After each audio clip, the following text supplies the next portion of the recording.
मित्रांनो नमस्कार, चॅनलवर तुमचं स्वागत आहे. आपण पाहतोय सेंद्रिय कर्ब वाढीचे सोपे आणि फायदेशीर उपाय. मागील भागात आपण सूक्ष्मजीवांची वसाहत कशी असते आणि तिचा कार्बन वाढीसाठी कसा फायदा होतो याचा व्हिडिओ बघितला. ज्यांनी हा व्हिडिओ पाहिला नाही त्यांनी चॅनलवर जाऊन अवश्य पाहावा. आज आपण पाहणार आहोत की हवेतील कार्बन जमिनीत साठवण्यासाठी पिकांची कशी मदत होते. ही कार्बन वाढ करायला वनस्पती आपल्याला कशा मदत करतात. मित्रांनो, हा एक अत्यंत महत्त्वाचा आणि तेवढाच मनोरंजक विषय आहे. पिके वनस्पती ही हवेतील कार्बन डायऑक्साईड अवशोषण करण्यासाठी आपल्याला सर्वांना माहीत आहे.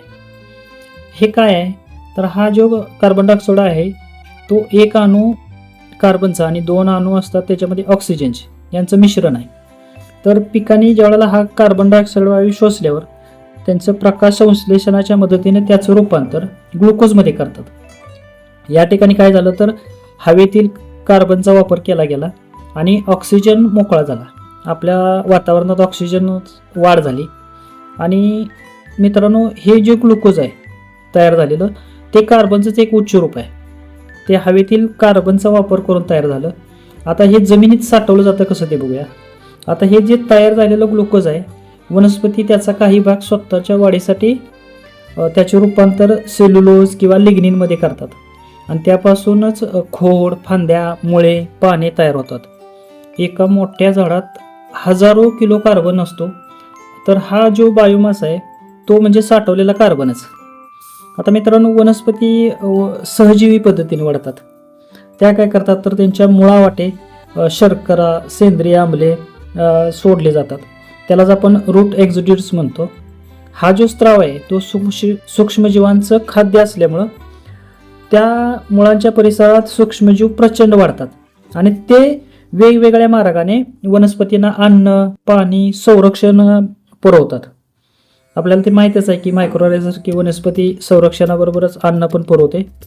आणि तसंच ज्या वेळेस ह्या झाडांची पाने गळतात किंवा संपूर्ण झाड मरतं तेव्हा हा जो हजारो किलोचा बायोमास आहे हेच सूक्ष्मजीव त्यांना कुजवतात.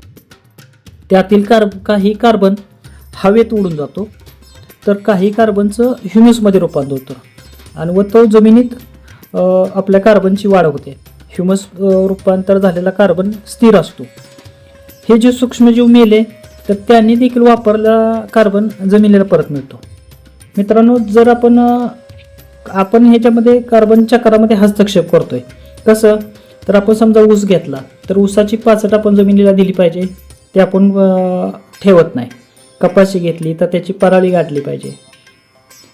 तसंच आपण गव्हाचं काढ, भाताची पराली, पेंडा हे जे मेन पीक आपण धान्य घेतल्यानंतर जर उरलेला जो अवशेष आहे तो जमिनीला देत नाही. म्हणजे आपण काय करतोय, घेतोय 100% आणि देताना मात्र 5%, 10% या प्रमाणात देतोय.